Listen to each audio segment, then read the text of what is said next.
Football শুধু বল পায়ে রাখার খেলা নয়, বরং বল কেড়ে নেওয়ার একটি আর্ট। আগেকার দিনে দলগুলো বল হারালে পেছনে সরে যেত, যেটাকে আমরা সাধারণত ফুটবলের ভাষায় ল ব্লক ডিফেন্স বলে থাকি। কিন্তু এখনকার টপ কোচ যেমন পেপ গার্দিওলা, ইয়র্গান ক্লপ, রালফ রেগনিক, তারা ফুটবলের সম্পূর্ণ ফিলোসফিকে বদলে দিয়েছেন।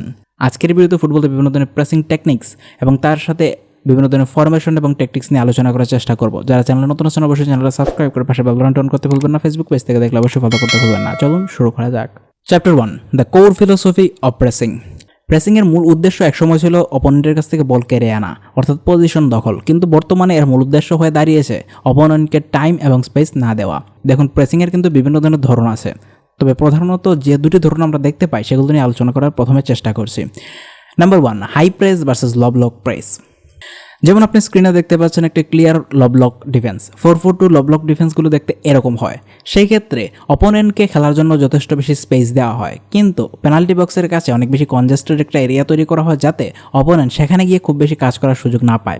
বিশেষ করে ছোটো দলগুলো এই ধরনের ফরমেশন বেশি ইউজ করে থাকে এবং বড় দলগুলো এই জন্য বেশিরভাগ ম্যাচেই অনেক বেশি ভোগে এবং এই ধরনের ম্যাচগুলো সাধারণত তুলনামূলক কম হাই স্কোরিং হয়ে থাকে। লো ব্লক ডিফেন্সকে ভাঙার একমাত্র উপায় হচ্ছে লং বলে খেলা, ডাইরেক্ট ফুটবলে খেলা এবং থ্রো পাসের উপর অনেক বেশি নির্ভর করা। সেক্ষেত্রে টনি ক্রুসের মতো প্লেয়ার কিংবা সার্জিও বুস্কেটের মতো অসাধারণ পাসার, ব্রুনো গিমারেজের মতো দুর্দান্ত কিছু থ্রো পাস বার করার উপযোগী প্লেয়াররাই কিন্তু ওই ধরনের ম্যাচে কিন্তু সবচেয়ে ভালো পারফর্ম করে থাকেন। অপরদিক দিয়ে হাই প্রেসের ট্যাকটিক্স কিন্তু সম্পূর্ণ আলাদা। এক্ষেত্রে অনেক বেশি ট্যাকটিক্যাল কম্বিনেশনের প্রয়োজন হয় এবং প্লেয়ারদের মধ্যে অনেক বেশি স্ট্যামিনা থাকতে হয়। হাই প্রেসের ক্ষেত্রে অপোজিশনের হাফে গিয়ে খেলা হয়, সেখানে গিয়ে বেশি প্রেস তৈরি করা হয়, সেখানে অপোনেন্টকে ভুল করতে বাধ্য করা হয় এবং ডিফেন্সের বলের মাধ্যমে অনেকে সেখান থেকে গোল অর্জন করে নেয়। অপোনেন্টের হাফে গিয়ে আক্রমণ করা হয় যাতে লং বল খেলতে বাধ্য হয় তারা।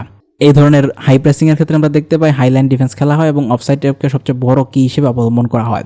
সেক্ষেত্রে ডিফেন্সিভ লাইন যত উপরে থাকে মার তত ছোটো হয়ে যায় এবং প্রতিপক্ষের ক্ষেত্রে হাই প্রেসিং ফুটবল খেলতে সেটা কিন্তু সবচেয়ে বড় হেল্পফুল হয়। প্রথমত আমরা বুঝলাম প্রেসিংয়ের দুটি বেসিক ধরন। এবার আমরা দেখব যে প্রেসিংয়ের কোন কোন স্টাইল এবং ট্যাকটিক্স এবং টেকনিক্স ফুটবলার যে কোচরা আছেন তারা আবিষ্কার করতে পেরেছেন।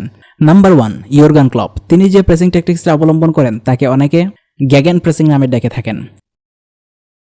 এক্ষেত্রে তার টেকনিকটা কিন্তু যথেষ্ট সিম্পল। বল হারানোর সাথে সাথে 3 থেকে 5 সেকেন্ডের মধ্যে ইন্টেন্স প্রেসার দেওয়া। লজিকটা হচ্ছে বল হারানোর পর অপোনেন্ট যখন অর্গানাইজেশন করতে চাইবে তখন তারা সবচেয়ে ভালনারেবল পজিশনে থাকে, সেই পজিশনে বলটা আবারও নতুন করে স্ন্যাচ করে আনা সবচেয়ে সহজ হয়। যেমন আপনি স্ক্রিনে এরকম একটা কম্বিনেশন দেখতে পাচ্ছেন। যখনই বরুসিয়া ডর্টমুন্ড বলটা লুজ করেছে তখনই ওই প্লেয়ারকে ঘিরে সম্পূর্ণ মাঠ জুড়ে কিন্তু প্লেয়াররা ছড়িয়ে গিয়েছেন, অর্থাৎ প্লেয়ারের উপর এমন বেশি প্রেসার তৈরি করা হচ্ছে যে তিনি মিসপাস করে আবার বলটা ফিরিয়ে দিতে বাধ্য হবেন। এটা অনেকটা গেরিলা যুদ্ধের মতো, যেখানে ডিফেন্ডাররা প্রতিপক্ষকে অনেকটা ঘিরে ফেলেন এবং তাদের কাছ থেকে স্পেস এবং টাইম দুটি কমিয়ে ফেলেন। টেকনিক নাম্বার 2 হচ্ছে পেপ গার্দিওলা, যাকে বলা হয় তাকে ম্যান ওরিয়েন্টেড প্রেসিং। পেপের সিস্টেমের স্ট্রাকচার সবচেয়ে গুরুত্বপূর্ণ। ডিফেন্স করার সময় পেপ গার্দিওলার ম্যানচেস্টার সিটি অনেক সময় 4-4-2 শেপ নিয়ে থাকে। লজিকটা হচ্ছে পাসিং লাইন্স ব্লক করা এবং অপোনেন্টকে ট্র্যাপ করে ফেলা। যেমন এরকম একটা সিচুয়েশন, এখানে অনেকটা চতুর্ভুজ আকৃতির স্ট্রাকচার তৈরি করে প্রেসিংটা করা হয় এবং স্পেসটা কমিয়ে আনা হয়। এই টেকনিকের ক্ষেত্রে প্লেয়ারদের মধ্যে স্ট্রাকচার মেনটেন করা সবচেয়ে গুরুত্বপূর্ণ হয়ে যায়, যার কারণে পেপ গার্দিওলার ক্ষেত্রে আমরা দেখতে পাই তিনি অনেকটা রোবোটিক সিস্টেম তৈরি করে ফেলেছেন। ফুটবলের ফ্যানদের কাছে সেটা কতটুকু পছন্দের সেটা আমি জানি না, কিন্তু আমার কাছে এই রোবোটিক সিস্টেম খুব বেশি পছন্দের না, যেহেতু এখানে ক্রিয়েটিভিটি অনেকটাই কমে যায়। তবে তুলনামূলক যে দলগুলোতে ট্যালেন্ট মাঝারি মানের সেই দলগুলোর ক্ষেত্রে পেপ গার্দিওলার এই টেকনিকটা কিন্তু অনেক সেরা হতে পারে। স্পেশালি ক্লাব ফুটবলে এটাকে ইমপ্লিমেন্ট করা অনেক সহজ, জাতীয় দলের ক্ষেত্রে কিন্তু এটা অনেক কঠিন হয়ে পড়ে। Pressing technique number 3, Ralf Rangnick and the 8 second rule. Ralf রেগনিককে আধুনিক ফুটবলের প্রেসিংয়ের গডফাদার বলা হয়ে থাকে। তার একদম বেসিক রুলসটা হচ্ছে 8 সেকেন্ড রুল। বল হারানোর 8 সেকেন্ডের মধ্যে বলকে রিকভার করতে হবে, বল পাওয়ার 10 সেকেন্ডের মধ্যে শট নিতে হবে। অপোজিশনের ক্ষেত্রে পজিশন স্ন্যাচ করে নেওয়া এই রুলের মাধ্যমে অনেক বেশি কঠিন হয়ে পড়ে, যদিও আধুনিক ফুটবল এখান থেকে কিন্তু অনেক ইভলভ করেছে, স্পেশালি ইয়র্গান ক্লপ এবং পেপ গার্দিওলার ক্ষেত্রে। এবার একটু টেকনিক্যাল ব্রেকডাউন করা যাক। খেলোয়াড়রা কখন প্রেস করবেন একে বলা হয় তাকে প্রেসিং ট্রিগার্স। এই ক্ষেত্রে কোন সময় প্রেসিংটা শুরু করতে হবে সেটা বোঝা কিন্তু অনেক গুরুত্বপূর্ণ হয়ে ওঠে, না হলে কিন্তু স্ট্রাকচার ভেঙে যাওয়ার অনেক বড় সম্ভাবনা থাকে এবং আক্রমণ ভাগে গোল হজম করার কিন্তু সম্ভাবনা তৈরি হয়ে যায়। প্রেসিং ট্রিগারের ক্ষেত্রে বেসিক যে রুলসগুলো মেনটেন করা হয় তার মধ্যে প্রথমে আছে ব্যাড টাচ। যখন অপোনেন্ট কোনো বল রিকভার করার সময় ভুল টাচ করবেন তখনই সাথে সাথে প্রেসিংটা শুরু করে দেওয়া। রুল নাম্বার 2 হচ্ছে ব্যাক পাস। অনেক দলকে আমরা দেখতে পাই যখন তারা প্রেশারে পড়ে যায় তারা ব্যাকপাস খেলতে শুরু করে। যেমন স্পেশালি প্রিমিয়ার লিগের দলগুলোর মধ্যে এটা অনেক বেশি দেখা যায় এবং তাদের ফুটবল যখন এই ব্যাকপাস নির্ভর হয়ে যায় দেখতে এত বেশি বোরিং লাগে যে প্রিমিয়ার লিগের ফুটবল দেখে মনে হয় যে এটা একটা রোবোটিক সিস্টেমে পরিণত হয়ে গিয়েছে। আর এই ব্যাকপাসের ক্ষেত্রে গোলকিপার কিংবা ডিফেন্ডারদের দিকে যখন ব্যাকপাস করা হয় তখন যদি প্রেশার তৈরি করা যায় অনেকেই কিন্তু মিস্টেক করে।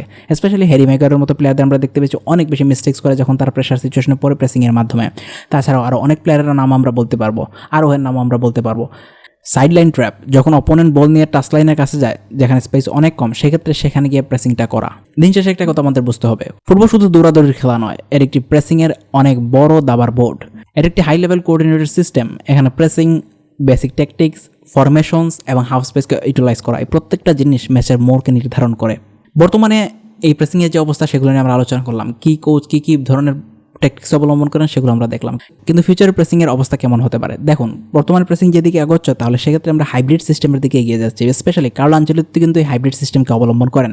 তিনি অনেক ক্ষেত্রে আমরা দেখতে পাই ল ব্লকে চলে যান। যেমন ম্যানচেস্টার সিটির বিপক্ষে রিয়াল মাদ্রিদের খেলা এই ম্যাচটাতে রিয়াল মাদ্রিদ অনেকটা অ্যাবজর্বিং রোগে চলে গিয়েছিল এবং বিশ্বকাপে ব্রাজিলিয়ার হয়েও আমরা বড় দলগুলোর বিপক্ষে এই ধরনের ল ব্লক ফুটবলের ক্ষেত্রে আমরা দেখতে পাবো। আবার যে দলগুলো তুলনামূলক দুর্বল এবং যারা তুলনামূলক ফাম্বেল করতে পারে তাদের বিপক্ষে ব্রাজিল হাই প্রেসিং ফুটবল খেলবে।